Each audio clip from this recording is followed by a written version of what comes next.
Bonjour à tous et bienvenue sur Public Sénat si vous nous rejoignez. Aujourd'hui, dans les matins du Sénat, on se penche sur la réforme des retraites. On le sait, hier, le texte a été adopté à l'Assemblée nationale puisque le gouvernement a eu recours au 49.3. Les deux motions de censure déposées par la droite et par la gauche ont été rejetées hier. Et le texte doit donc arriver prochainement au Sénat. Et dans le cadre des futurs débats, la Commission des affaires sociales auditionnait ce matin plusieurs économistes pour avoir leur point de vue sur cette réforme, sur ses modalités, sur ses aspects financiers. Alors je vous propose d'écouter leur analyse et on se retrouve après. Donc nous poursuivons nos travaux maintenant avec une audition commune.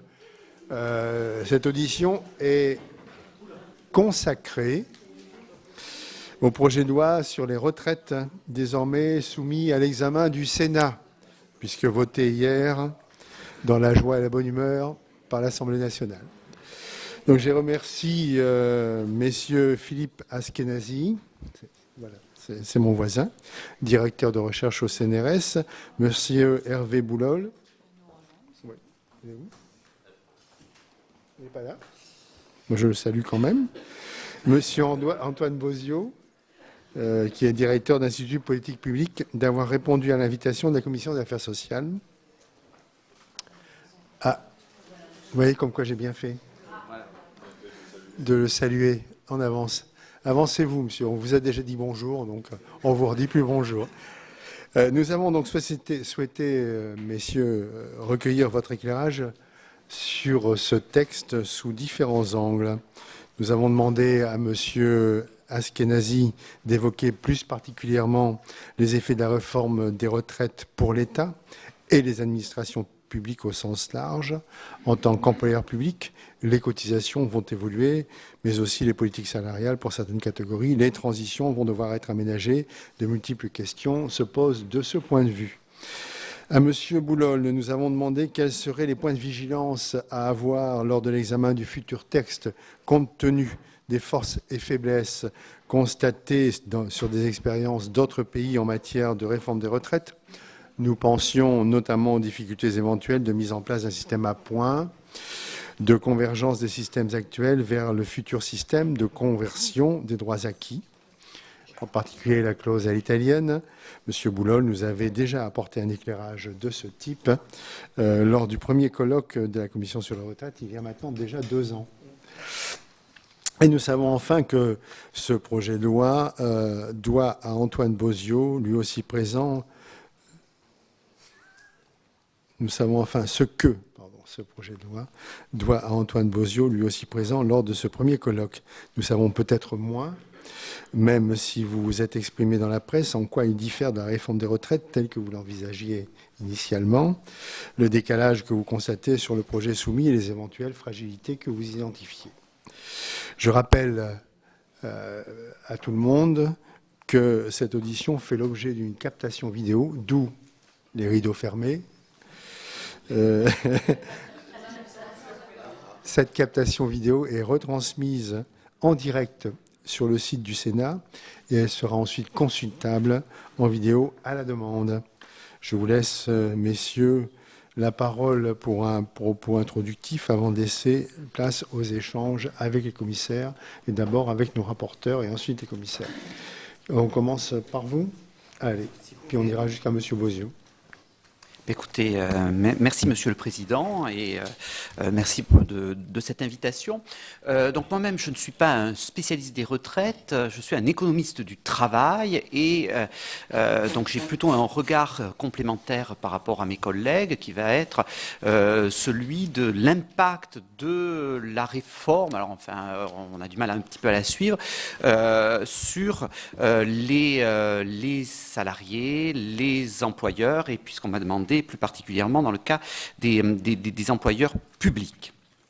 Alors, fondamentalement, c'est une réforme qui introduit un système à cotisation définie, alors qu'il y avait auparavant un système à prestation définie, notamment pour les fonctionnaires, où il y avait une forme de quasi-certitude pour une carrière pleine, pour un fonctionnaire de connaissance de son niveau de retraite. Donc tout cela génère une incertitude sur le revenu permanent des personnes et et peut changer leur comportement, leurs demandes, leurs exigences durant leur carrière professionnelle, notamment sur les aspects salariaux. Alors, on a en plus dans la période actuelle une forme d'exacerbation de l'incertitude et pour certains, on pourrait même parler d'insécurité. Parce que la plupart des simulations qui ont pu être proposées dans l'étude d'impact ne correspondent pas à une réalité de la vie, ne serait-ce que le fait que les cas ne comportent pas d'enfants. Or, la plupart des travailleurs français ont des enfants, et notamment évidemment les femmes, et c'est le cas aussi donc des carrières et des situations de vie des fonctionnaires. Ensuite, il y a un certain nombre de paramètres qui sont aujourd'hui inconnus. Alors peut-être celui qui me semble personnellement le plus important pour le niveau des pensions de long terme ainsi que sur leur poids dans le PIB français, c'est l'indexation du point. Or, même si elle est reportée de manière pleine à un horizon de la décennie 2040, le texte, en tout cas celui 49.3, je ne sais pas comment il faut l'appeler, parle d'un revenu moyen d'activité par tête. La problématique, ce n'est pas de savoir est-ce que c'est l'INSEE ou pas qui doit le calculer, mais aujourd'hui, c'est un objet statistique non identifié sur lequel on peut faire de très nombreux scénarios différents disons, en tant qu'économiste, j'attendrai de la part du législateur qu'il précise plus quelle est son intention pour qu'il y ait une vraie réflexion sur la construction d'un tel indicateur. Donc cela va avoir des impacts à la fois pour les travailleurs qui soient sous statut d'entrepreneur, sous statut salarié, et notamment le cas des fonctionnaires. Alors, dans le cas plus particulier des fonctionnaires, la loi prévoit un certain nombre d'éléments majeurs qui vont concerner les employeurs publics en termes de cotisation patronale de ces employeurs publics. Alors du côté de l'État, actuellement, si on regarde la fonction publique civile, le taux de cotisation employeur est de l'ordre de 75%. C'est extrêmement élevé, mais qui correspond au poids effectivement. C'est la LOLF qui oblige cet élément d'équilibre. Pour l'État, sa grande problématique est l'effet de vérité que va produire la baisse progressive de ce 75% à la cible de 28% qui va toucher l'ensemble des employeurs, qu'ils soient publics ou privés. Alors pour essayer d'expliquer cet élément de vérité, il y a le cas de l'éducation comme celui de l'enseignement supérieur et de la recherche. Aujourd'hui, dans les chiffres tels qu'ils sont publiés du poids de l'investissement public dans ces deux éléments de l'éducation, disons, et recherche de l'enfance jusqu'au niveau supérieur, eh bien, il figure ces 75%. Ce qui n'est pas le choix de beaucoup de pays. Par exemple, en Allemagne, en fait, les cotisations patronales qui sont comptées pour l'éducation comme pour la recherche sont de 10%, pas de 75%. Et donc, ça signifie qu'en fait, lorsque on va avoir une baisse, on va s'apercevoir de ces cotisations, on va s'apercevoir qu'en fait, les dépenses publiques françaises en termes d'éducation et de recherche sont bien plus faibles que ce qui est affiché par l'État depuis de nombreuses décennies. Et je dirais que c'est notamment une problématique en termes demain, il y aura un mouvement social important dans le monde de la recherche. Vous allez aussi traiter de la loi de programmation de la recherche dans le futur, dans les mois qui viennent. Il faudra nécessairement les lier à la question de la retraite. Et je crois que c'est pour cela qu'il y a une vraie urgence à repenser aussi la problématique de la rémunération dans l'enseignement et la recherche en France. Alors disons que ça intéresse l'État la fonction publique dite d'État, et puisqu'on est au Sénat, il y a aussi, je pense, une très forte problématique autour des collectivités territoriales.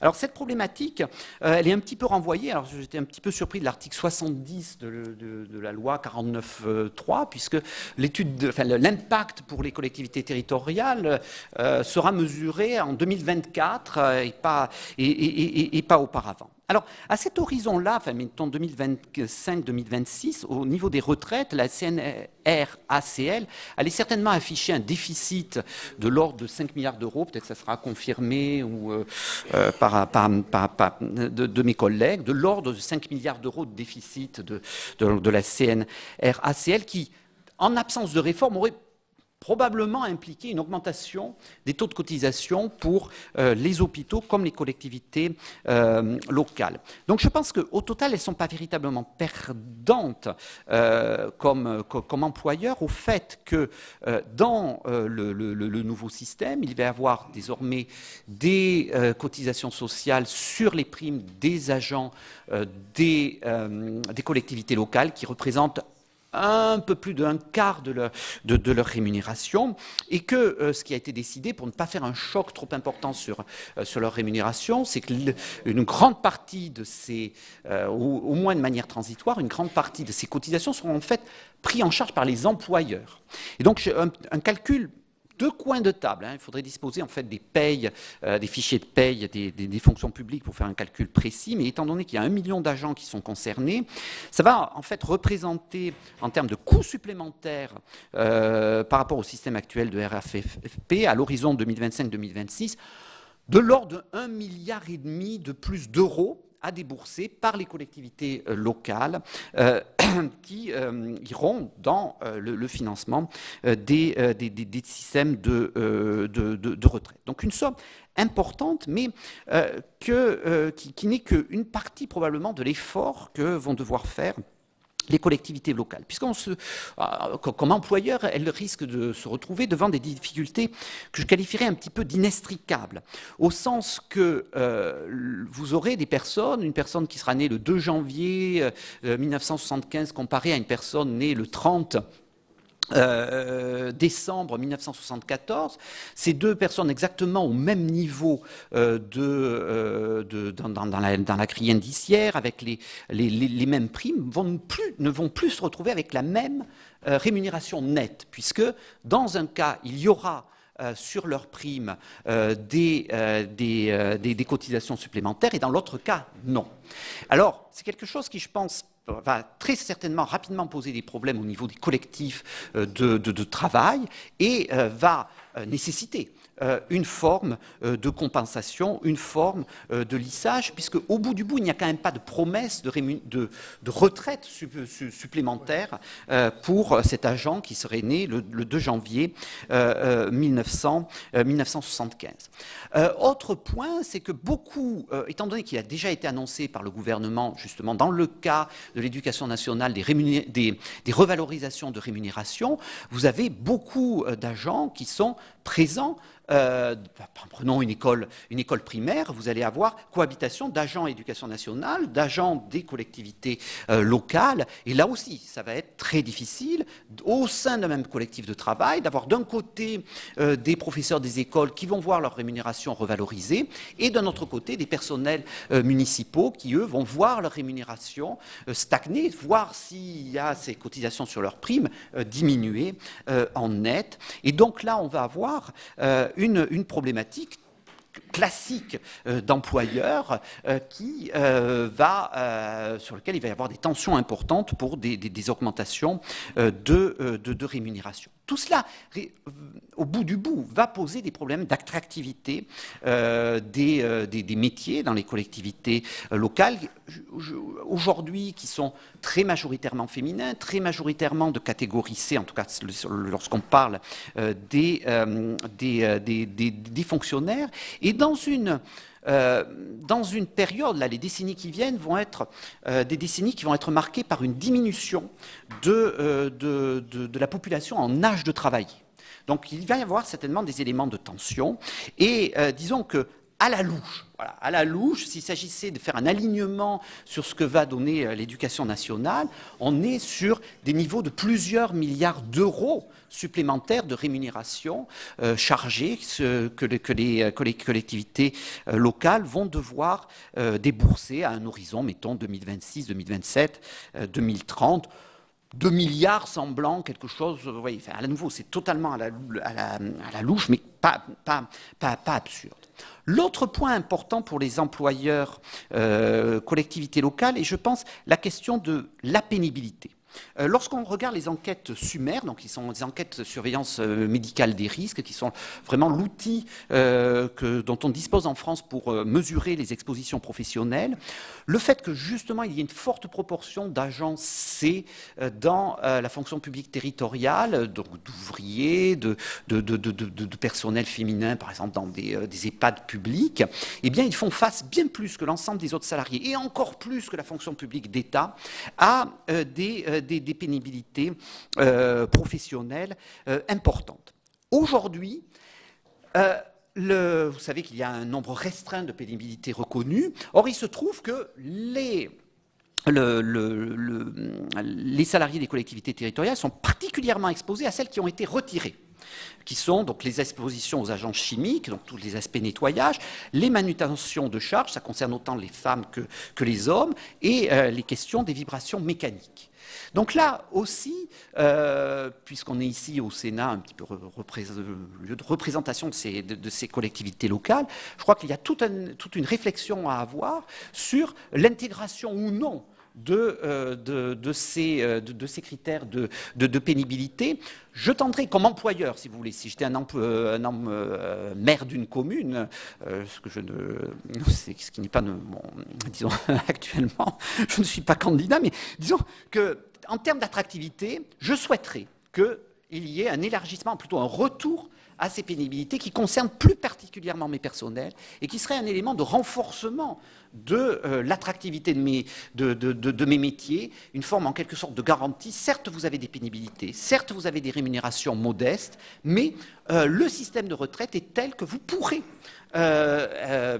au-delà du cas très particulier des égoutiers, vous pourrez partir plus tôt à la retraite. Donc voilà, c'est mon message en quelque sorte global. Essayez dans votre réflexion d'articuler au-delà de la réforme propre des retraites des questions comme employeur public. Voilà, j'étais déjà un petit peu long. Merci. Oui, c'est bien, merci. Vous prenez la suite ?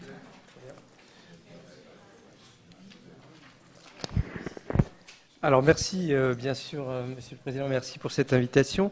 L'OCDE a depuis longtemps recommandé de réduire la complexité du système français, sa fragmentation, les écarts importants de traitement entre différents groupes de la population. Donc nous soutenons sans ambiguïté le principe de la réforme qui instaure le système universel. Mais il s'agit donc d'une réforme ambitieuse qui va dans le sens de celle adoptée dans de nombreux pays de l'OCDE depuis plusieurs décennies. Cette réforme comprend, comme vous le savez, de vastes sujets, et dans cette courte présentation, je vais me limiter à 3 d'entre eux qui se rapportent au cœur de la réforme, au cœur du système. Premièrement, les questions de transition, deuxièmement, les questions d'indexation, et enfin, la question du pilotage financier, que je lierai rapidement à la gouvernance du système, à la question de la gouvernance du système. Donc d'abord la transition. 8 pays de l'OCDE ont adopté des systèmes par répartition à points ou en compte notionnel couvrant l'ensemble des salariés. Donc les transitions ont été quelquefois brutales, c'était le cas dans les pays d'Europe centrale et orientale, car ces pays étaient acculés après la chute du bloc soviétique. Mais en dehors de ces cas extrêmes, je voudrais relever des durées de transition suivantes. Premièrement, celle qui s'étale sur 10 cohortes de naissance en Norvège, 15 en Suède. Donc Norvège, c'est 1953-1963. En Suède, c'est 1938-1953. Entre 20 et 25 ans en Italie. Et donc pour la France, le choix est de 30 ans entre 1975 et 2004. Bon. Donc ça, c'est la vue d'ensemble.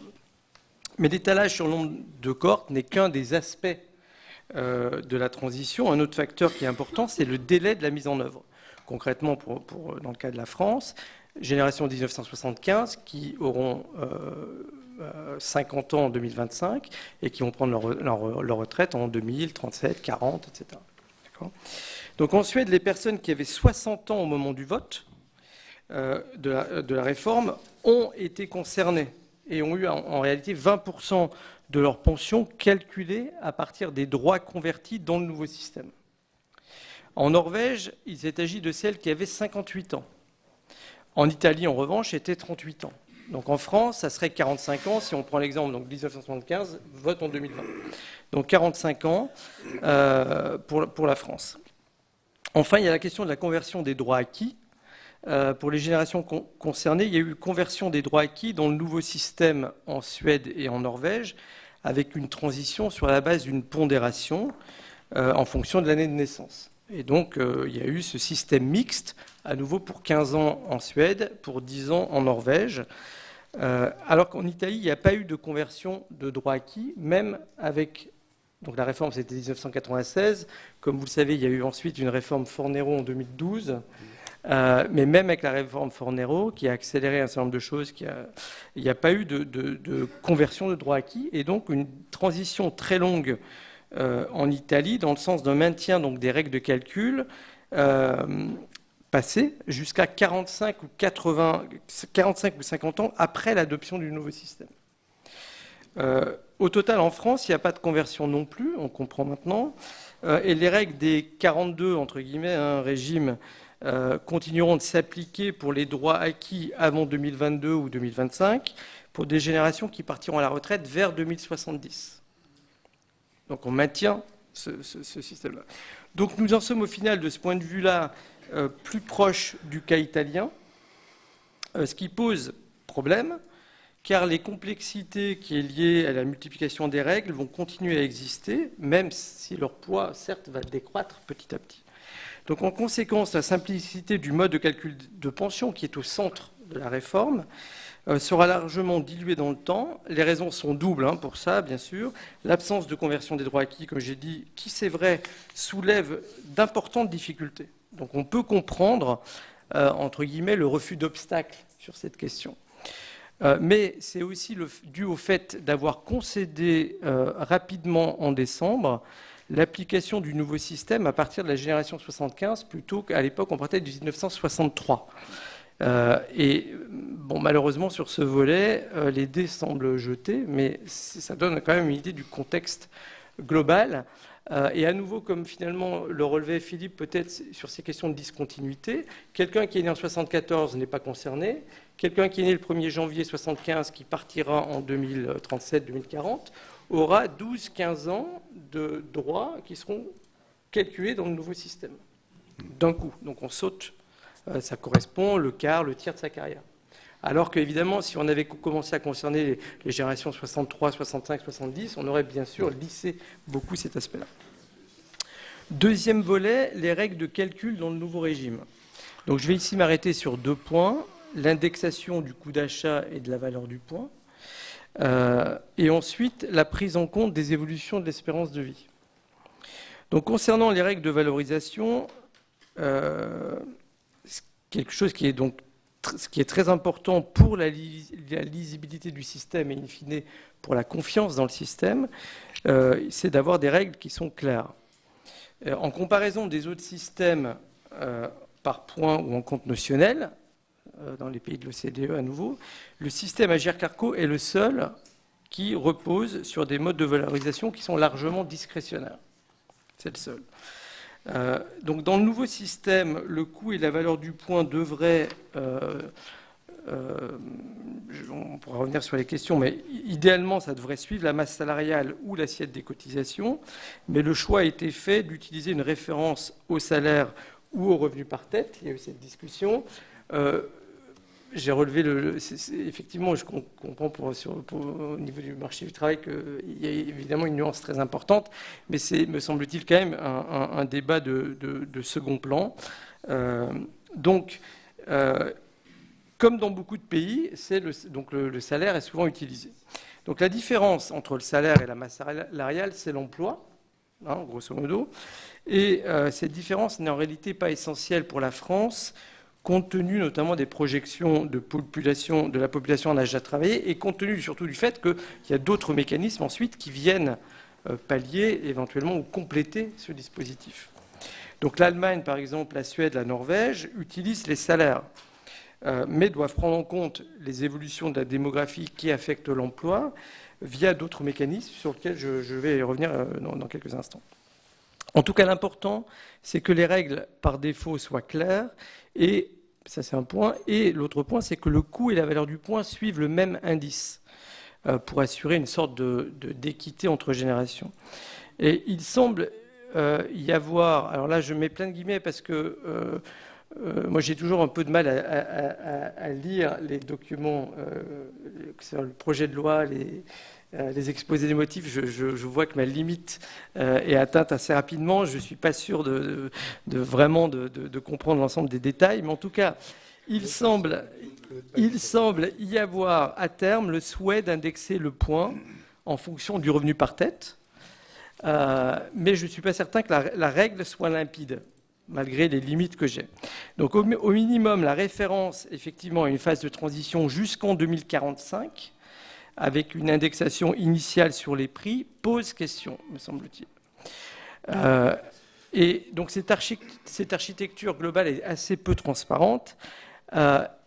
Il me semble qu'il vaudrait mieux, beaucoup mieux, avoir une règle qui est très claire par défaut, qui s'applique dès la mise en œuvre de la réforme, et que le montant en euros du coût initial et de la valeur initiale de service du point soit fixé en fonction d'autres critères liés évidemment à l'arbitrage entre montant des pensions et viabilité financière. Donc on imagine qu'il y a des questions d'évolution déjà actées sur les taux de remplacement entre générations, mais tout ça est un peu diffus, en tout cas pour moi. Pour ce qui est de la prise en compte de l'évolution de l'espérance de vie, et qui est essentielle pour la définition d'une règle par défaut, qu'on peut ensuite modifier, compléter, mais en tout cas qui est cette règle par défaut, il y a deux options. La première, c'est à nouveau, comme cela me semble-t-il, est l'intention du projet de loi, d'avoir l'âge qui sert de référence à la valeur du point, donc je crois que c'est qualifié comme l'âge d'équilibre, qui prenne en compte 2/3 des gains d'espérance de vie. Et alors, donc une indexation sur le revenu par tête est une bonne règle. Une autre possibilité, et qui est envisagée, me semble-t-il, à un moment donné, c'est que la valeur de référence du point est déterminée à un âge fixe, qui peut être 62 ans, 65 ans, etc. Et alors, il faut prendre en compte le taux de progression de l'espérance de vie à cet âge. Et en France, selon les projections, à 65 ans, 62 ans, l'espérance de vie progresse en moyenne, d'après les projections, va continuer de progresser de 0,4% par an. Donc ça voudrait dire dans ce cas-là qu'il faudrait indexer la valeur du point sur le revenu par tête ou le salaire, moins les 0,4%. Mais donc la première option, qui est ce que je comprends, d'avoir un âge d'équilibre qui se décale avec l'espérance de vie et une valeur du point qui, à terme, serait indexée sur le revenu par tête, est probablement la plus claire, la plus transparente. Elle implique évidemment donc de lier cet âge d'équilibre à l'espérance de vie. Ça, c'est un point important. Troisième volet, donc, dans ces propos introductifs, que j'essaie de ramasser, le pilotage financier.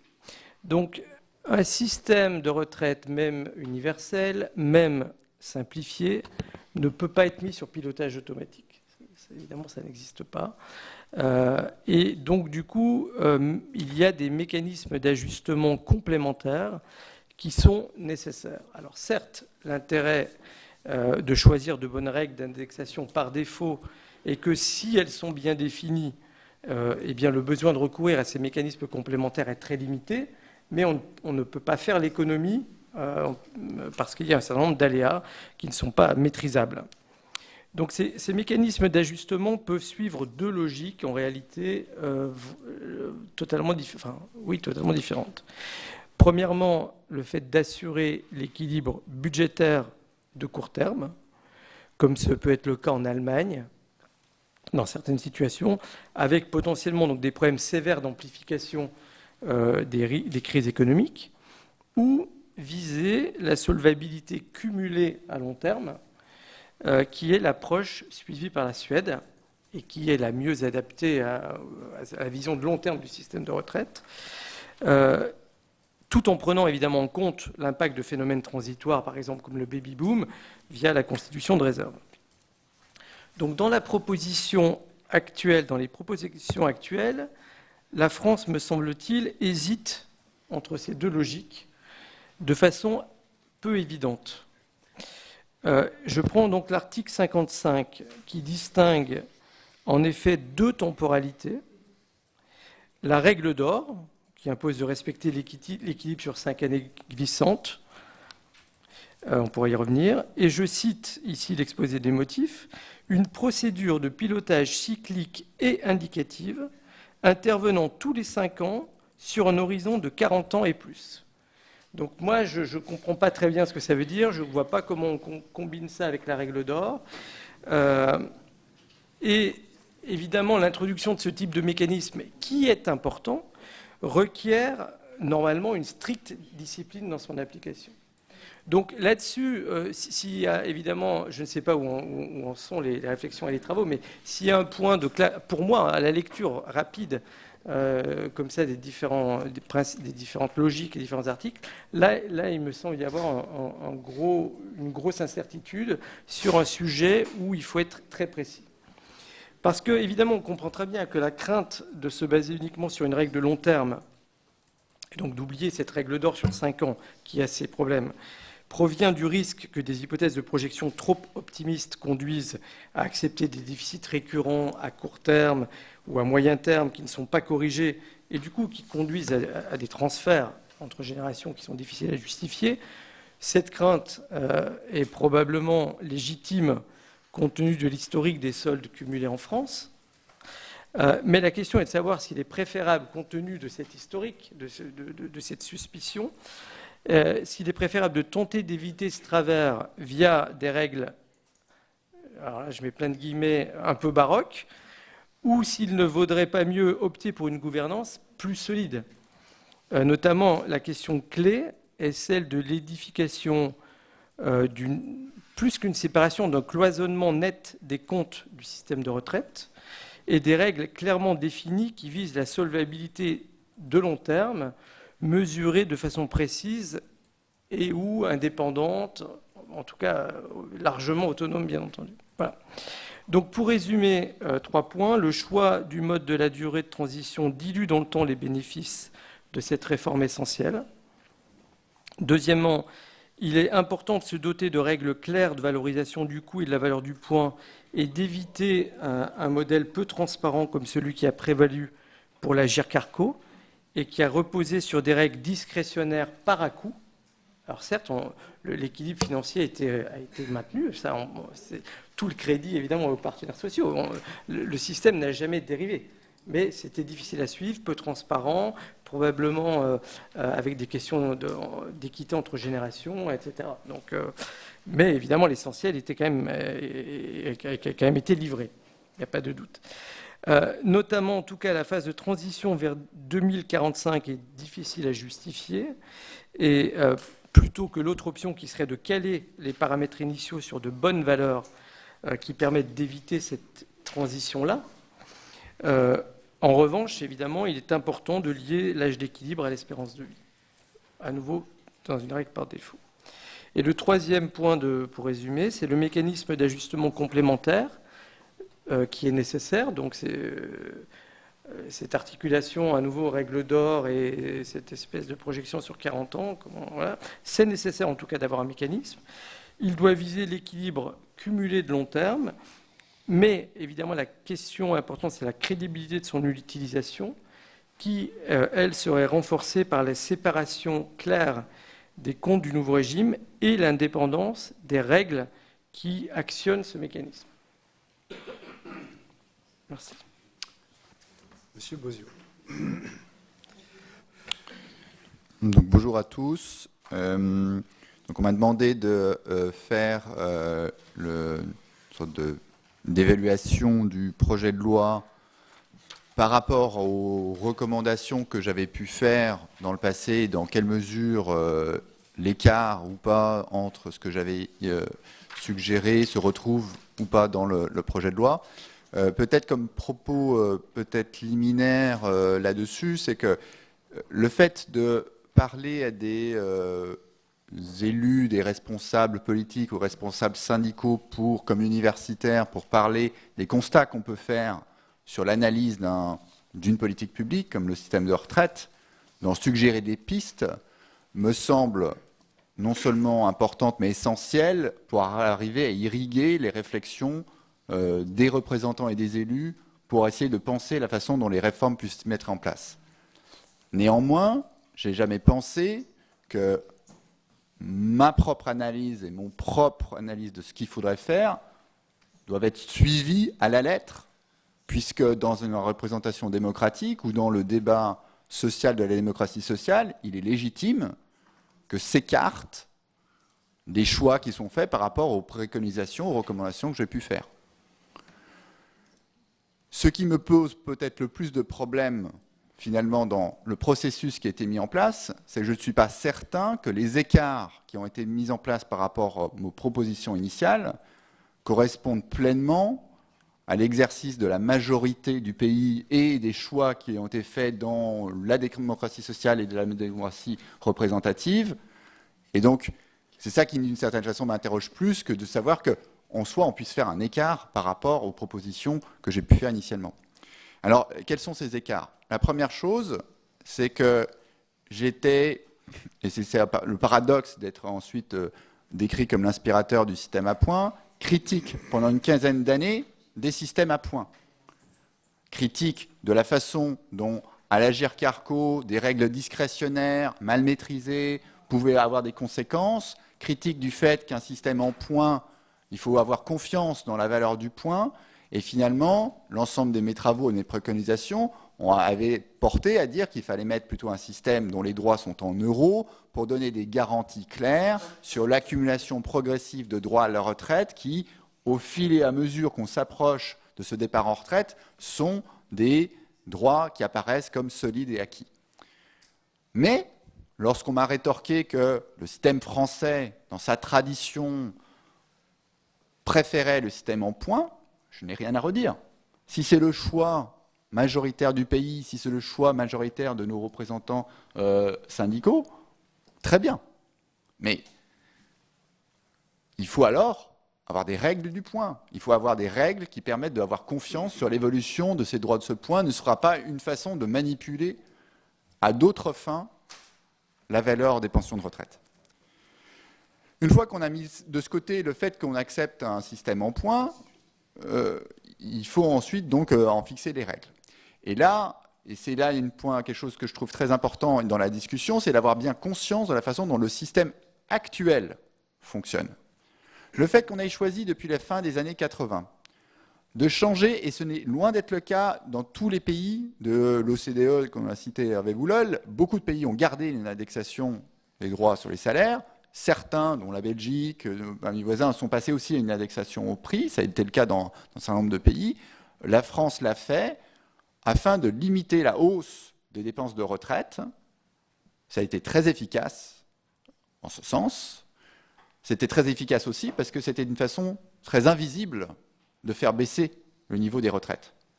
Au lieu de faire baisser les taux affichés nominaux de retraite, si vous faites un calcul de 50% fois un salaire de référence, calculez ces 25 meilleures années qui sont indexées par l'inflation plutôt que par les salaires, vous faites baisser le niveau des pensions. Et vous faites baisser d'une façon qui est très peu visible. Ce mécanisme-là, il était très puissant. Il était beaucoup plus puissant pour l'équilibre que l'ensemble des autres réformes qui ont été mises en place de hausse de la durée des assurances et de hausse des bornes d'âge légal. Plus des 2/3 des effets financiers sont dus à ce mécanisme d'indexation. Mais ce mécanisme d'indexation, il a deux conséquences très néfastes. La première, c'est le fait que ça conduit à un équilibre du système qui est totalement dépendant de la croissance future. Ces travaux ont bien montré par les travaux de l'INSEE, par les travaux du Conseil d'orientation des retraites, que l'équilibre de long terme et le niveau des pensions de long terme devient très dépendant de petites variations de croissance de long terme. Et si vous croyez que quelqu'un vous dit qu'il sait quel est le taux de croissance d'ici 2070, ne le croyez pas. On ne sait pas. On sait même qu'on ne sait pas. C'est même la seule chose dont on sait. Et même dans un système de retraite, l'objectif, c'est quel que soit le taux de croissance de long terme, ce qu'on souhaite, c'est de maintenir un niveau de vie relatif des retraités par rapport aux actifs, quelle que soit la croissance du gâteau de l'ensemble de l'économie. Donc le fait d'avoir un système dont les variations sont considérables pour des petites variations de taux de croissance de long terme qu'on ne maîtrise pas est problématique. Ça veut dire de l'incertitude sur le niveau des pensions, ça veut dire de l'incertitude sur l'équilibre financier de notre système. Ça, c'est un gros problème.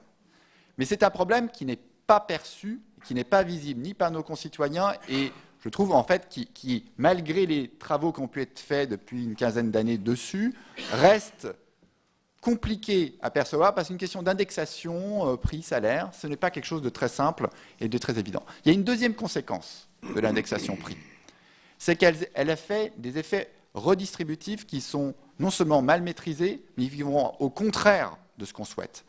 En prenant la moyenne des 25 meilleures années que vous pondérez par l'inflation plutôt que par les salaires, vous donnez plus de poids aux derniers salaires et moins de poids aux salaires anciens, mécaniquement.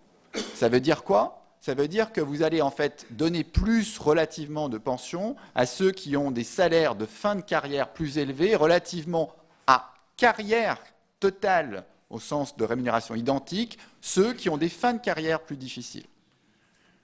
Mais ça, c'est en général le contraire de ce qu'on souhaite faire. Parce que ceux mêmes qui ont des carrières les plus dynamiques en fin de carrière, qui sont les plus capables d'arriver à finalement à décaler leur report en retraite, vont être relativement avantagés par rapport à ceux qui ont les plus grandes difficultés justement en fin de carrière.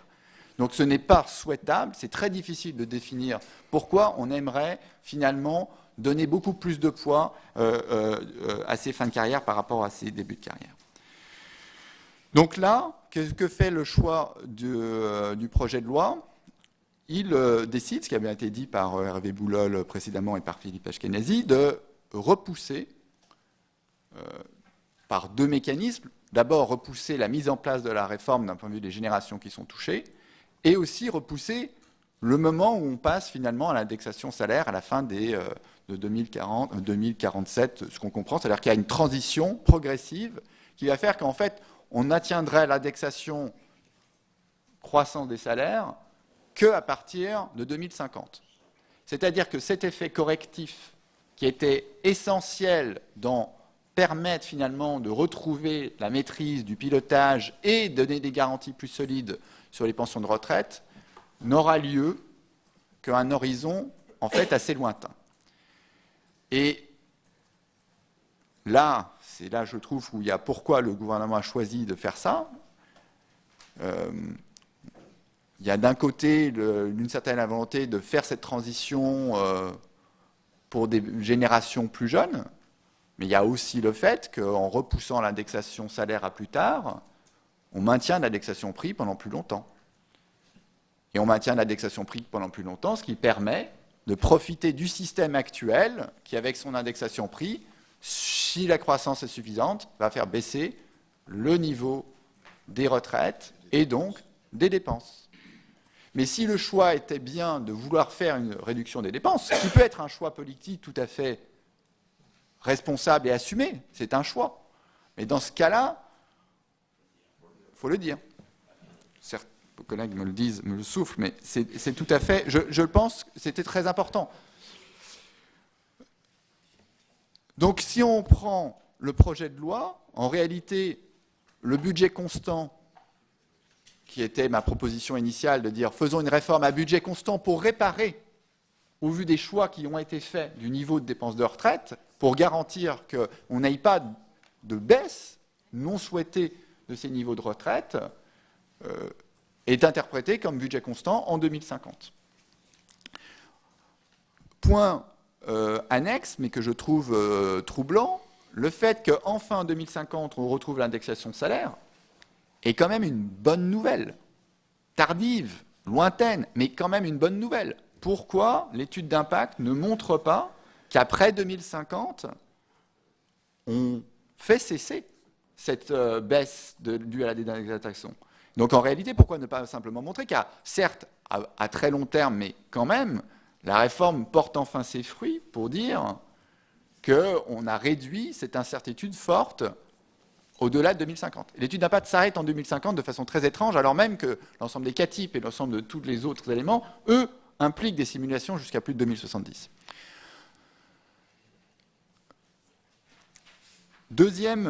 Troisième point sur lequel je voulais insister, qui était dans les motivations pour moi importantes d'une telle réforme, est le fait que dans la fonction publique, ce qui a été dit déjà par mes collègues, la retraite n'est calculée que sur 75% de la rémunération, c'est-à-dire le traitement indiciaire brut, qui est la source de calcul des pensions de retraite essentielles dans la fonction publique. Le régime additionnel de la fonction publique, le RAF, conduit à un complément sur une partie des primes pour un niveau relativement faible de cotisation, y compris par rapport à ce qui se trouve dans le secteur privé. Et donc, en réalité, on a un poids très élevé qui se traduit par des taux de cotisation employeurs sur le traitement très élevés, faibles sur les primes. Et si vous rajoutez le fait que la structure démographique de la fonction publique est plus défavorable que le secteur privé et qui s'aggrave dans le temps, vous avez un mécanisme évident qui a conduit à 15 ans de décision de geler le point d'indice du traitement nominal, d'augmenter le taux de prime, mais en faisant ça, on baisse la rémunération relative des fonctionnaires peu primés, qui sont essentiellement nos enseignants. Cette mécanique-là implacable, où lorsque, quel que soit le gouvernement en place, si vous avez à dire comment je fais pour augmenter 1 euro les rémunérations des fonctionnaires, est-ce que je paye 74% de cotisation sur le traitement ou 5% sur les primes? Le choix est vite fait. Mais cela conduit à une destruction de la façon dont on rémunère au sein de la fonction publique avec des écarts qui ne seront pas soutenables. On ne va pas payer nos enseignants au SMIC avant de se rendre compte qu'il y a un problème. Et ce problème-là, il est majeur. Or, l'objectif, pour moi essentiel, un des objectifs essentiels dans cette réforme, était d'attaquer à la source ce problème-là. Or, ce problème-là, la source, tant que l'État s'autorise à en fait ne pas prendre en compte un quart de la rémunération des fonctionnaires dans leur droit à retraite, il est évident qu'on n'arrivera pas à sortir de ce problème-là fondamental et qu'il y a des conséquences très importantes. Alors l'écart avec le projet de loi donc prend en compte toute la rémunération. Mais si vous prenez en compte toute la rémunération à budget constant, primes et traitements, en passant à un taux de cotisation unique de 28% total, employeurs et salariés, c'est 28%, vous conduisez mécaniquement à la baisse des retraites des fonctionnaires peu primés, qui sont moins primés que la moyenne, et à la hausse des retraites des fonctionnaires plus primés que la moyenne.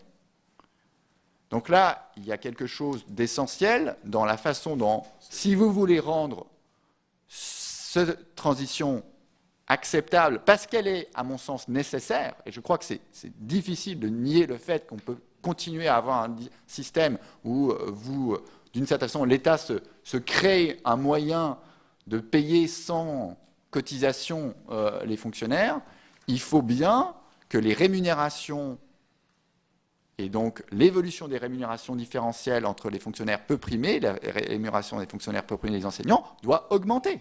Elle doit augmenter de façon très significative. Or là, dans l'étude d'impact et le projet de loi, ces éléments sont évacués et renvoyés à d'autres lois et d'autres négociations. Mais comment voulez-vous convaincre les enseignants qu'il ne s'agit pas d'un marché de dupes lorsque vous dites de façon très ferme qu'ils vont être perdants et de façon beaucoup plus incertaine qu'ils seront compensés et peut-être gagnants? Le fait d'avoir pas commencé par dire quel était le problème qu'on cherchait à traiter, c'est-à-dire ce problème la relation entre la rémunération, entre les primes et le traitement, qui à mon avis est un problème majeur, a alimenté finalement ce soupçon que et là je vais dans le sens de ce que Philippe Ashkenazi, ce qu'on peut constater aujourd'hui dans l'enseignement et la recherche, c'est un sentiment très très fort d'abandon par la communauté nationale. Ce n'était pas l'objectif. Alors, quatrième point d'écart par rapport à ma proposition initiale, qui était l'âge pivot. Alors, l'âge pivot, je ne l'ai pas inventé. Dans un système, que ce soit en compte notionnel, en euros, en points, il n'y a pas besoin d'âge pivot. Pourquoi? Parce que justement, la mécanique qui dit on va calculer l'ensemble de vos droits de façon progressive à tout âge fait que, justement, on n'a plus besoin de cette référence à une norme d'âge. Le gouvernement a rétorqué en disant c'est important de mettre des normes, des références. Je ne conteste pas du tout ce point.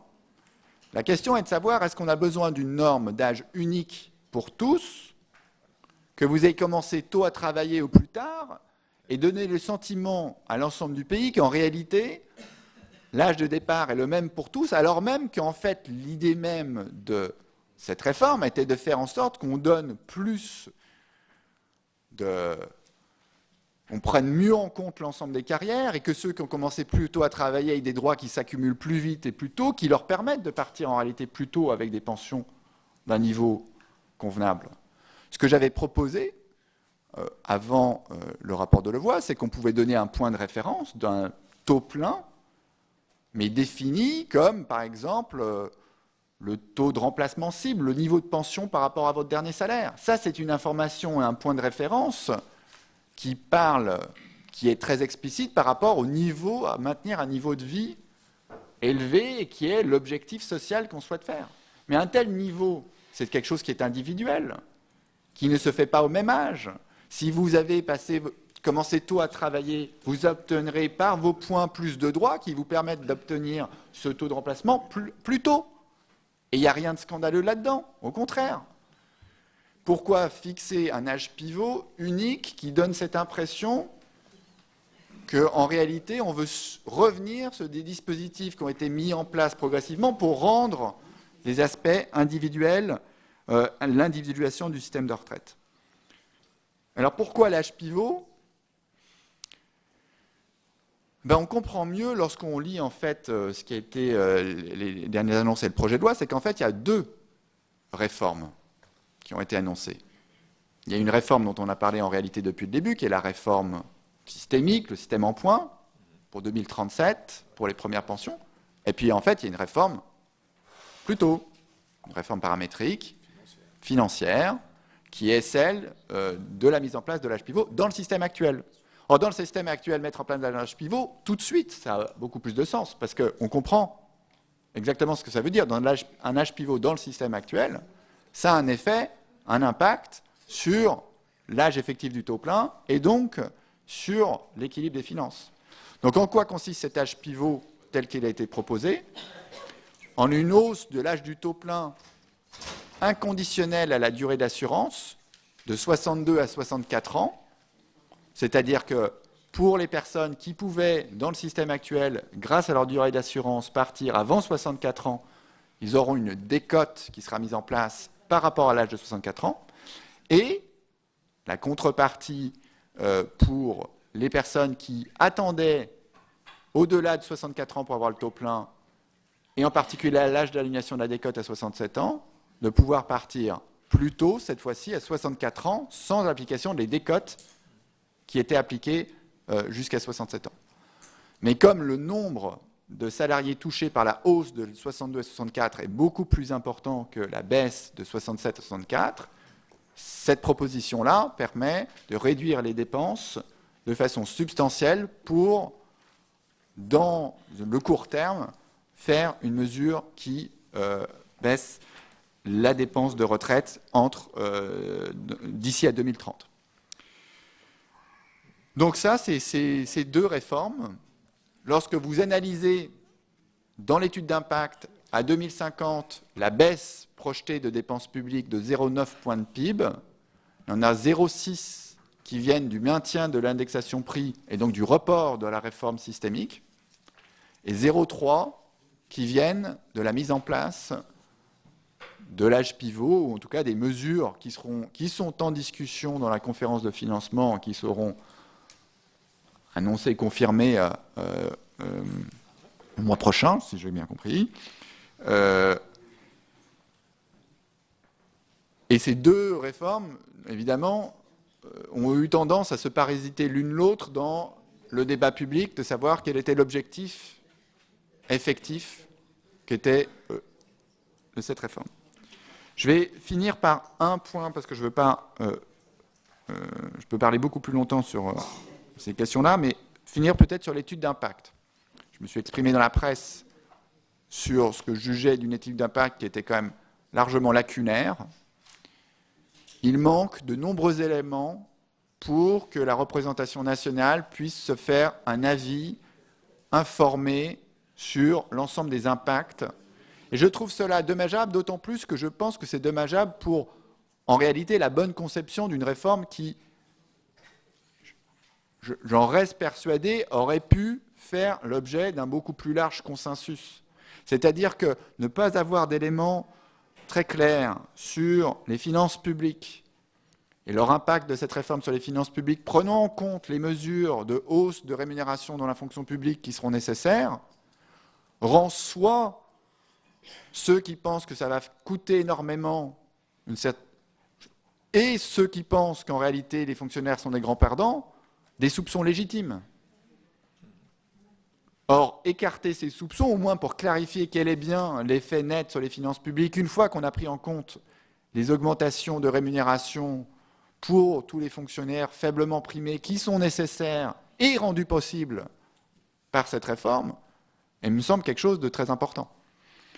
Sur les effets redistributifs, il y a eu beaucoup de confusion, à mon sens, dans le débat public pour des choses qui peut-être ne sont pas forcément très évidentes, de la règle des 25 meilleures années indexée sur l'inflation, qui en réalité pénalise les 50% les plus basses retraites et des plus bas salaires.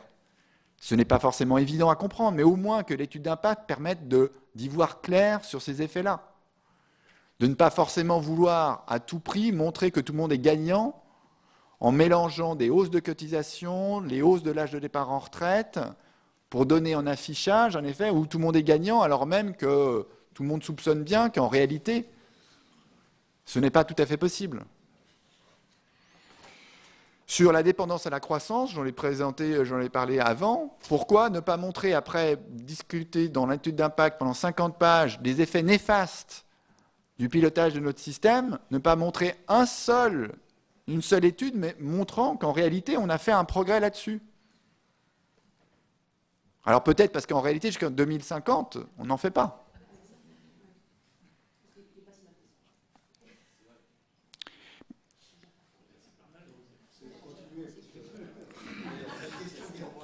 Je crois que je peux arrêter là pour dire que ce que j'aurais souhaité initialement, c'est un débat démocratique de qualité où on voit bien les effets de notre système actuel, ses défauts et comment y résoudre. Ce que j'avais espéré, à tort, c'est que la capacité de notre pays à se parler et à faire œuvre de consensus puisse, sur un sujet comme celui-là, d'une réforme à très long terme de notre système, puisse faire l'objet d'une réforme dont les uns et les autres puissent se trouver comme fiers et gagnants, ce qui est loin d'être le constat que je peux faire aujourd'hui.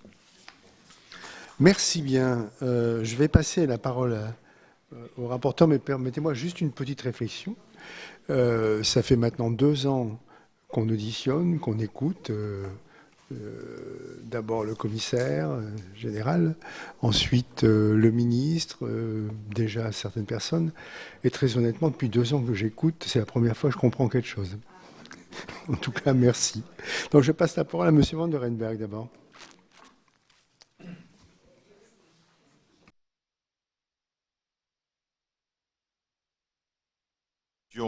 Parce qu'il est au cœur du sujet encore plus que moi, même si depuis 2 ans, effectivement, nous suivons pas à pas je dirais, l'élaboration du projet. Et notamment au Sénat, vous l'avez souligné les uns et les autres, on a eu 2 colloques qui ont été particulièrement intéressants et qui ont permis, je pense, d'apporter quelques éclaircissements, mais pas suffisamment, j'en conviens. Mais on est encore dans le débat, nous on n'a pas encore tranché, hein, je le précise.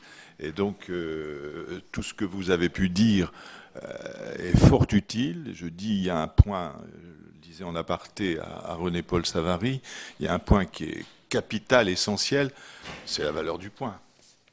C'est ce qui peut donner confiance dans le système, nouveau ou pas.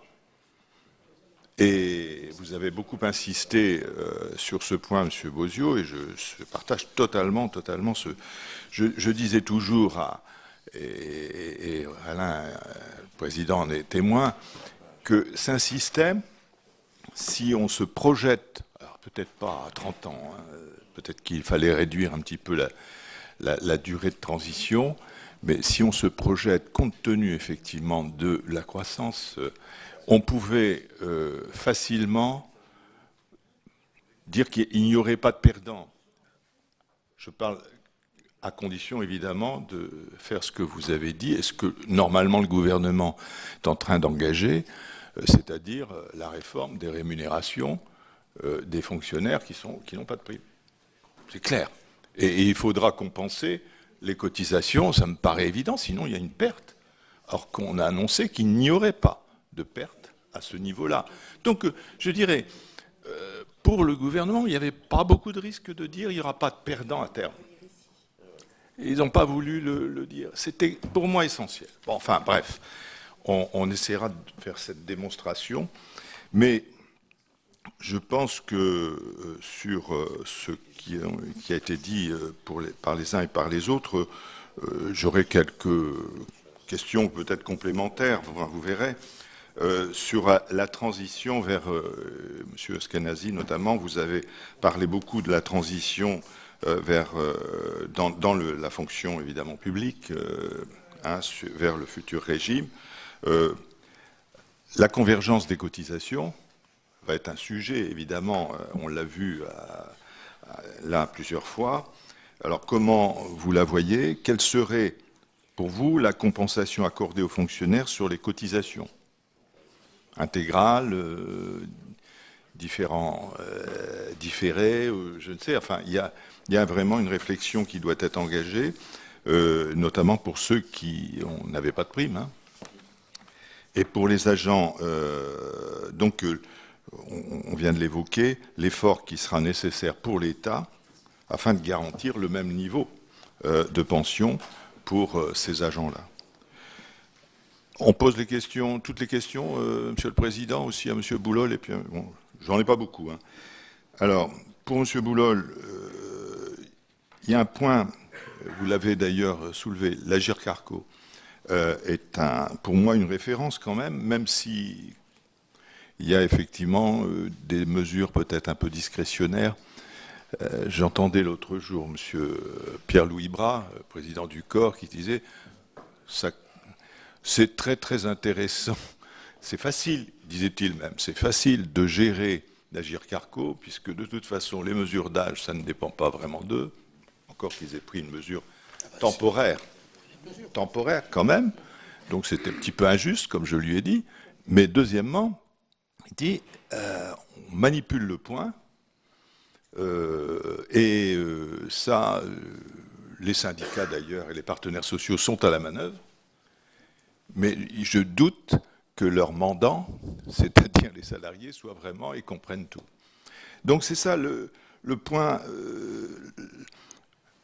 On parlait tout à l'heure avec M. Bozio d'une référence en euros.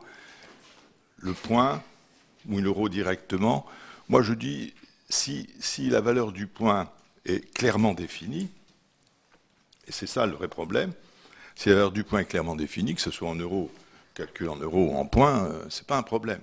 Parce que de toute façon, il faudra bien toujours traduire le point en euros. Bon. Le vrai problème, c'est comment on le calcule. Et deuxième question, qui n'a pas pas été évoqué par les uns et par les autres, c'est la réserve. L'Agirc Arrco, c'est un système où il y a 6 mois de réserve. J'entends dire par certains que ce n'est pas nécessaire. Que quand il y a un déficit conjoncturel, on emprunte, et que les réserves, quand la conjoncture est plus favorable, est là pour rembourser l'emprunt. Je ne suis pas aussi sûr de ça, je dois dire, parce qu'on a quelques exemples, et la CADES est là pour effectivement démontrer qu'on n'a pas toujours su avoir cette vertu dans le système français actuel, qui s'applique bien sûr pas seulement aux retraites, mais à la sécurité sociale en général. Donc, est-ce que pour vous, une réserve, c'est pertinent, et à quel niveau on doit le situer? Est-ce qu'on a des exemples étrangers qui peuvent nous éclairer là-dessus? Et la dernière question, pour terminer mon propos, et pour M. Bozio, c'est la question des convergences. Hein, vous l'avez pas mal évoqué, mais vous avez évoqué aussi tous ces aspects financiers. Et je crois que, vous le soulignez fort justement, je pense que la commande, pour M. Delevoye, le haut-commissaire, elle est très claire, c'était de trouver un système qui remplace le système actuel, qui soit plus juste, plus équitable, et qui avait donc un effet social, une portée sociale évidente, mais que s'est introduite en 2019 une autre dimension, qui est la dimension financière. Je rappelle quand même que l'objectif du président de la République, c'était de réduire les dépenses publiques, et notamment le taux de prélèvement de 3 points, je crois. Donc voilà, les retraites, c'est tentant effectivement de s'en servir comme d'un levier effectivement de réduction des dépenses publiques. Et c'est ça qui perturbe, je suis totalement d'accord avec vous. Alors comment vous voyez, comment vous envisagez cette transition pour revenir à, disons, un système qui soit plus vertueux et qui permette effectivement de redonner aux Français la confiance dans leur nouveau système de retraite? Merci, Monsieur Savary. Oui, merci pour ces propos qui confirment véritablement l'analyse que l'on a fait de ce texte.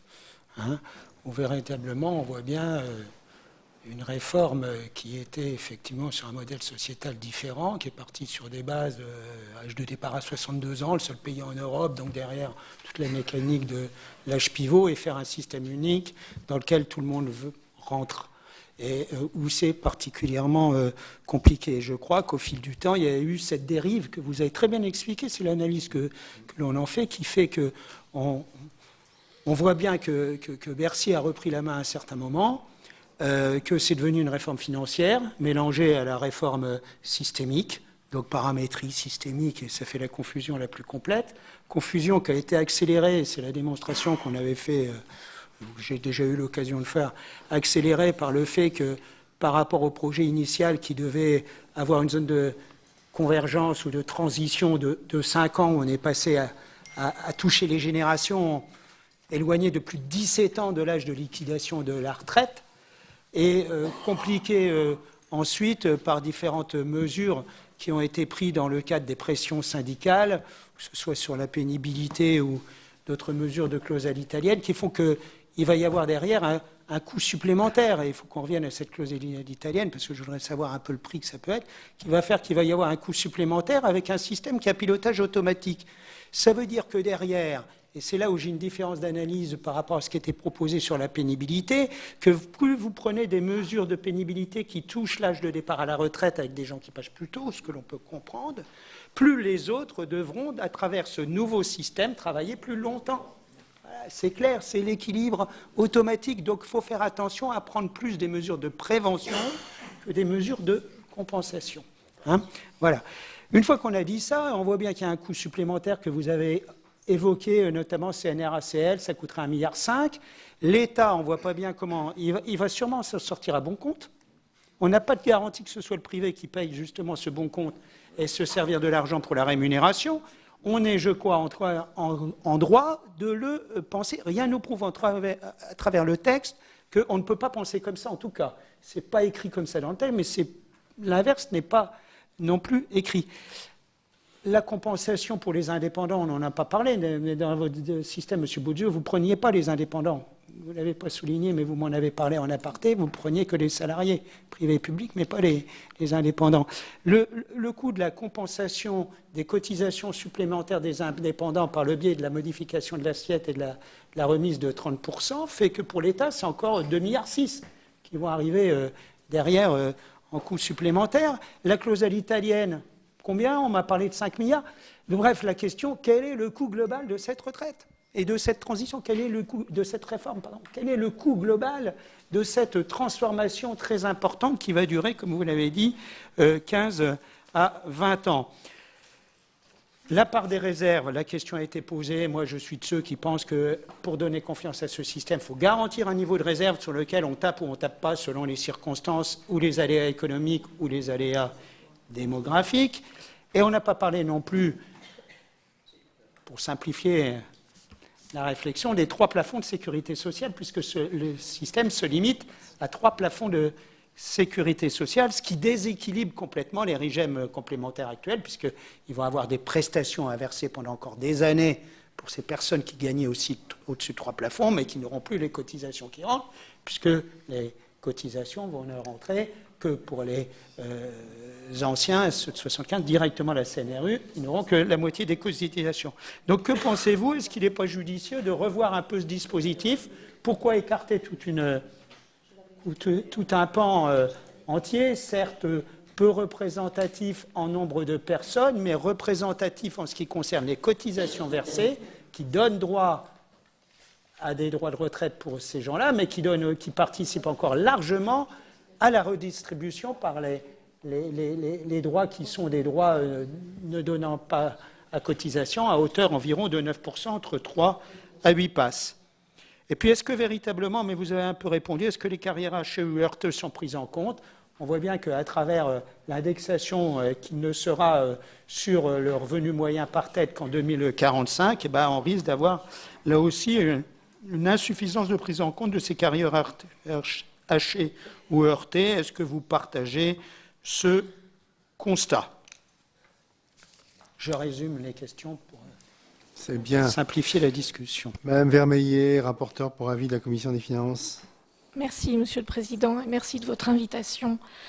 Je vais rejoindre quand même les interrogations de mes collègues et vous dire que pour la Commission des finances, effectivement, dans l'étude d'impact, il manque quelques éléments. Et c'est quand même assez problématique pour nous. Donc, j'aurais exactement la même question que René-Paul. Quel est le coût global? Effectivement, on n'a pas d'impact sur les finances publiques et c'est quand même difficile pour un sénateur de façon responsable de voter une réforme sans savoir la traduction sur les finances publiques.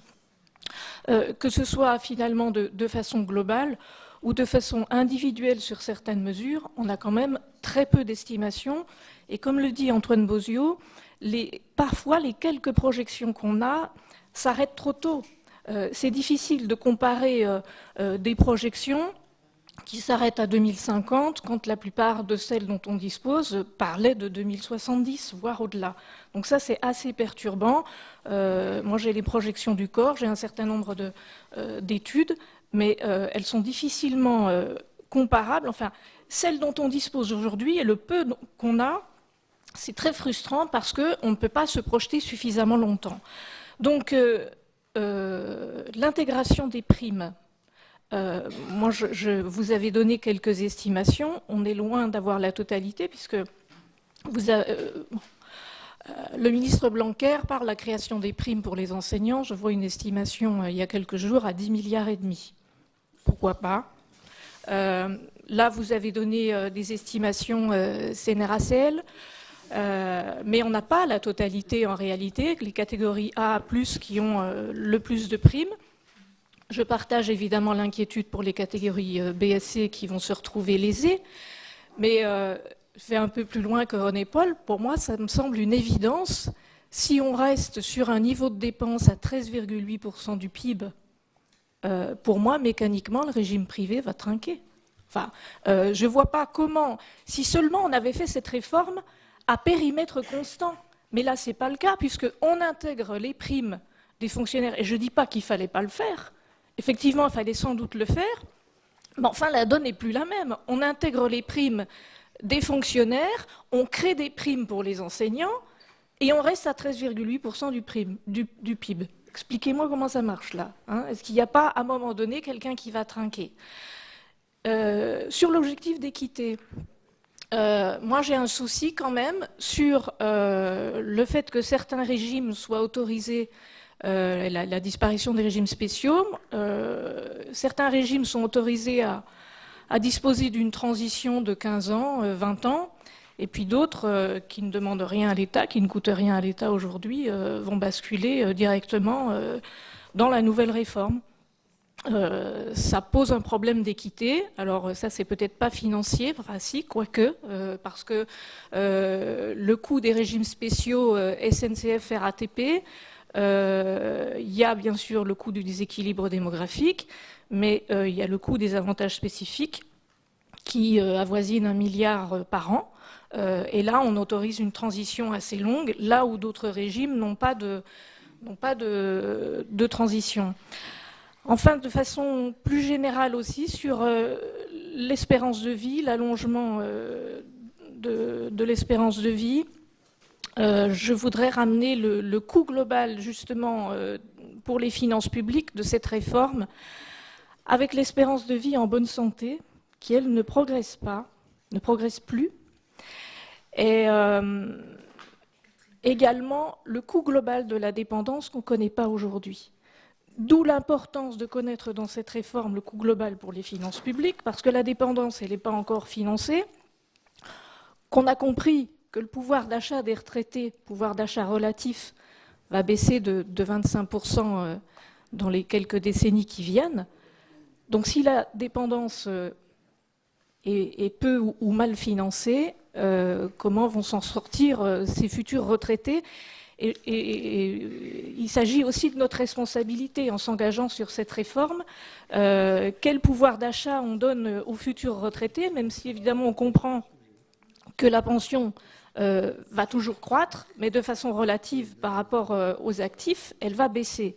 Donc j'ai aussi me sens aussi responsable par rapport à l'équilibre global, le coût pour les finances publiques, mais le coût corrélatif de la dépendance et le coût de cette réforme des retraites. Voilà, merci Monsieur le Président. Merci bien. Donc je passe la parole, on va terminer l'ensemble des sénateurs. Monsieur Touraine. Juste, je vais être très bref parce que je sens bien qu'il y a des tas d'interrogations. La première interrogation, c'est tout de même le changement de philosophie. Le Conseil national de la résistance avait établi un système dans lequel chacun contribuait selon ses moyens et recevait selon ses besoins. Là, c'est fini. Le système à points est un système qui va redonner à ceux qui ont payé ce qu'ils ont versé. Alors, avec un taux de rendement qui est discutable. Mais il n'y a plus véritablement de redistribution. Il faut savoir, par exemple, que dans le système actuel, les bas salaires reçoivent en salaire de remplacement, en revenu de remplacement, à peu près 75% compte tenu des retraites complémentaires. 75% de leur salaire ancien. Pour les cadres, c'est à peu près 50%. C'est dire qu'il y avait déjà à l'intérieur un système de redistribution.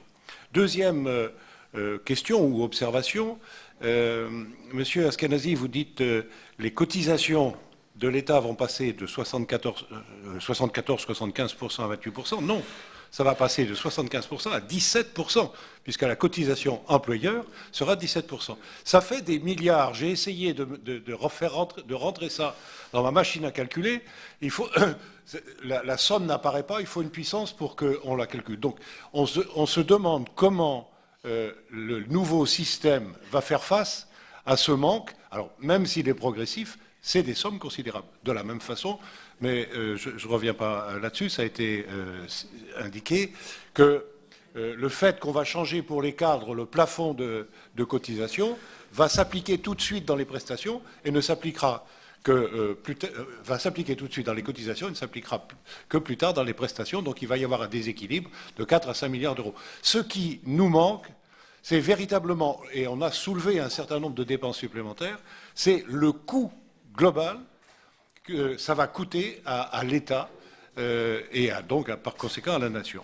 Et puis une autre remarque très lapidaire. Monsieur Bozio nous a indiqué que les 25 annuités n'étaient pas forcément désavantageux. Mais vous avez assorti ça du fait que, parce qu'il y avait une revalorisation au niveau de l'inflation sur les prix, on n'aurait pas eu du tout les mêmes conséquences. Mais je voudrais dire ceci. Les 25 annuités, elles avaient quand même ce mérite de permettre une espèce de péréquation entre l'ensemble et de gommer les années les plus mauvaises en termes de salaire. Prenez, dans le système à points, prenez 2 ingénieurs.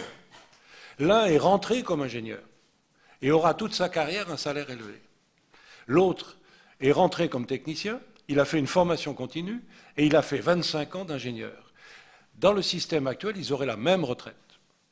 Dans le système à points, celui qui a fait les efforts de se former pendant sa carrière sera largement pénalisé par rapport à l'autre parce que les premiers salaires seront intégrés dans le calcul. Or, celui qui va rentrer comme ingénieur, compte tenu de la sociologie des grandes écoles, est vraisemblablement quelqu'un qui est né avec une cuillère en argent dans la bouche.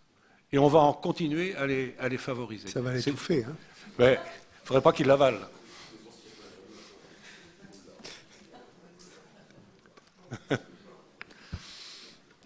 Merci, Madame Lubin. Merci, Monsieur le Président. Bon, nous aurons l'occasion, je pense et j'espère, pendant les débats, d'aborder les multiples questions qui se posent sur les multiples personnes et catégories socio-professionnelles qui sont concernées par la retraite.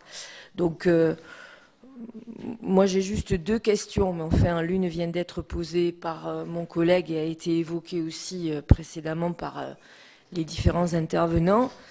Ça concerne les fonctionnaires d'État, les cotisations, comme cela vient d'être dit, qui vont considérablement baisser. Ça fait donc forcément un manque à gagner extrêmement important pour nos régimes de retraite et je n'ai toujours pas bien vu comment et par qui ça serait compensé. Et la deuxième question, elle est plus précise encore. Si j'ai bien compris, Monsieur Boulot, ce que vous nous avez dit, les calculs, enfin, le coût et la valeur du point reposent dans le projet actuel sur des choses qui sont finalement pas très compréhensibles et pas très claires. On ne sait pas trop sur quoi ils seront indexés. Monsieur Bozio, vous nous dites jusqu'en 2050, à partir de 2050, d'après l'étude d'impact, on peut penser qu'ils seront indexés sur les salaires. Je ne suis pas sûre d'avoir bien compris, donc je le dis très modestement. Hein. Vous allez nous éclairer. Alors, est-ce qu'il y a réellement une volonté de les indexer sur les salaires ou est-ce que ça sera ce fameux revenu moyen par tête dont on ne sait pas encore à quoi il correspond forcément puisqu'il n'existe pas, même si on peut imaginer que un indice qui recouvrirait toute la diversité des revenus, ça peut paraître assez logique et intelligent, mais pour l'instant, on ne sait pas comment il sera fabriqué. Donc voilà, là, j'avoue que je ne comprends pas bien. Est-ce qu'il y a quelque chose réellement ou est-ce qu'on est sur quelque chose qu'on ne maîtrise pas? Voilà, c'est à vous. Oui, oui. Le même ordre. En tout cas, merci pour ces questions. Je ne sais pas si je vais pouvoir répondre à tous les éléments. Et je crois que... Pardon ? On est 3, oui, mais je crois que tous, on sera incapable de dire quel est le coût global de cette réforme. Ça risque d'être le point commun de nos interventions. Alors, pour ce qui est de la question de la transition et dans le cas des fonctionnaires, alors, je prendrai l'exemple de mon organisme qui est donc le Centre national de recherche scientifique. Donc, j'ai regardé les bilans sociaux, réfléchi à comment on pouvait s'en sortir, etc. Sachant que actuellement, une personne qui ferait, donc je suis né avant 1975, donc je ne suis pas concerné, mais j'ai des collègues, c'est assez amusant dans les bureaux, toi tu es né juste après 75, donc on fait des petits calculs, et bon, en gros, pour le même type de carrière, s'il n'y a pas de revalorisation, la retraite serait réduite d'un tiers, ce qui est quand même une somme assez considérable. Donc pour arriver à la compenser, il faut en fait, dans le nouveau système, il faut que nos rémunérations augmentent de 50%. Si vous prenez le fait que justement les cotisations employeurs, donc le CNRS paye comme les autres à 74%, et vous avez tout à fait raison, le sénateur Touraine, ça va tomber à 17%. Hein, j'avais dit 28%, c'est la somme à la fois des salariés et de l'employeur, donc effectivement c'est 17% pour l'employeur. Voilà, grosso modo, on peut s'en sortir, dans le sens qu'on peut augmenter progressivement les rémunérations, comme le système à une longue transition, et que les cotisations baissent avec une longue transition, à budget constant du CNRS, c'est-à-dire à subvention plus ses ressources propres, la subvention d'État plus ses ressources propres, eh bien, on pourrait arriver à faire ce miracle. Le problème, c'est qu'avec ça, comment on finance les retraites des fonctionnaires déjà retraités? Ça, j'ai pas de solution. Peut-être que ça tombe dans le pot commun. Voilà. Donc c'est par tout le monde. Voilà, financé par tout le monde. Par les autres. Donc voilà, dans le cas, donc, par exemple, du monde de la recherche, c'est une transition qui serait voilà, comptablement possible avec un trou noir par ailleurs. Pour ça, je vous parlais de la LPPR, donc cette loi va vraiment très fortement liée à cette question de réforme des retraites. Voilà, vous avez donc pu suivre une partie de l'audition de Philippe Askenazi, directeur de recherche au CNRS, d'Hervé Boulol, responsable retraite à l'OCDE, et d'Antoine Bozio, directeur de l'Institut des politiques publiques. Les trois économistes étaient entendus ce mercredi matin par la Commission des affaires sociales dans le cadre, bien sûr, de la réforme des retraites, dont le texte arrive dans quelques semaines au Sénat. Des discussions que vous pourrez suivre, bien sûr, sur notre antenne. Je vous rappelle que sur cette thématique des retraites, comme sur tous les sujets parlementaires, vous pouvez retrouver tous les articles et toutes les émissions de la rédaction sur notre site internet publicsénat.fr. C'est la fin de cette émission. Je vous souhaite une excellente journée.